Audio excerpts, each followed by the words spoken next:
outras, né, como contrabando, narcotráfico, existem outras, né, ilegalidades que ocorrem, não só essas aí. Então, a partir do mês de maio, 16 de maio, né, do ano passado, se iniciou essa operação onde as Forças Armadas atuariam, né, em posições de bloqueio, fazendo a vigilância mais intensa das rotas de navegação dentro da Amazônia, por meio aí da Marinha e das próprias embarcações do Exército, o transporte de equipes de fiscalização por parte de aeronaves da Força Aérea e também do Exército e da Marinha, tudo no sentido da gente atuar em força para coibir essas ilegalidades.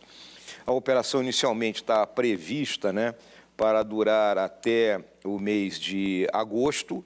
Ela se estendeu até novembro e depois de novembro se estendeu até agora o final de abril, completando praticamente um ano, com resultados extremamente significativos, não só pela quantidade de material que foi apreendido, em termos de exploração de minério ilegal, em termos de equipamentos utilizados aí no desmatamento, seja desde uma simples motosserra até tratores, caminhões, assim como embarcações, aeronaves, 3,5 bilhões de multas que foram aplicadas. Então, foi uma operação grande e que, no frigir dos ovos, hoje, qual é o resultado que nós temos? Nós estamos esperando fechar o ciclo do sistema PRODES desse ano, com um mínimo de 15% de redução no desmatamento em relação ao que ocorreu no ano anterior.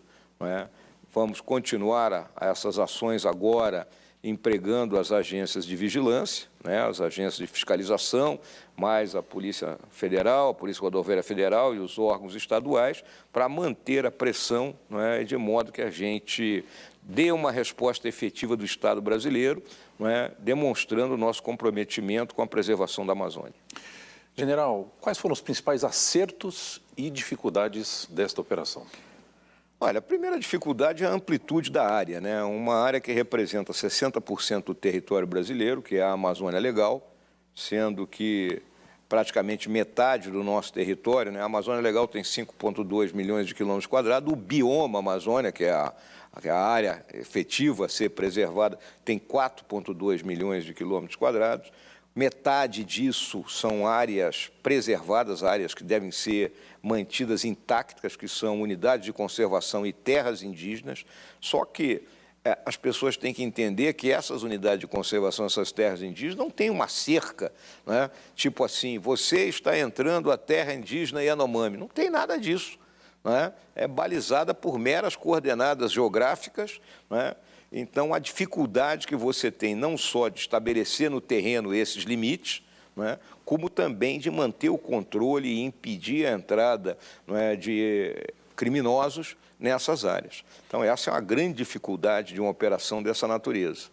E, obviamente, por ser uma operação interagências, requer um equilíbrio, uma conversa constante entre os comandos conjuntos que foram estabelecidos, com a presença de esse grande número de agências, IBAMA, ICMBio, Polícia Federal, Polícia Rodoviária Federal, Agência Nacional de Mineração, polícias militares, polícias civis estaduais, cada uma tem os seus modus operandi, com sua forma de se comunicar. Então, são as grandes dificuldades apresentadas numa operação dessa natureza.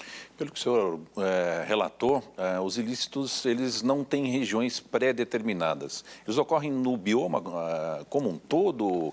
Como é que o senhor analisa isso? Hoje, com o trabalho de inteligência que vem sendo feito, a gente sabe que a grande maioria desses ilícitos hoje estão ocorrendo em 11 municípios que nós selecionamos, exatamente para intensificar as ações a partir agora desse mês de maio, fazendo aquilo que nós, em linguagem militar, chamamos de seleção de frente, usando um princípio que é o da economia de força. Vamos concentrar a massa onde realmente está acontecendo a maior parte dos ilícitos.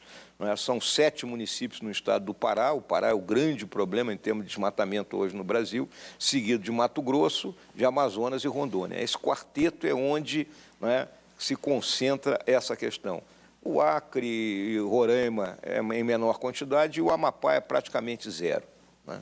General, o senhor mencionou que foram arrecadados mais de 3 bilhões de reais nas multas aplicadas. Qual foi o custo dessa operação? É possível fazer um balanço financeiro dessa operação? A operação custou em torno de 400 e poucos milhões de reais, né?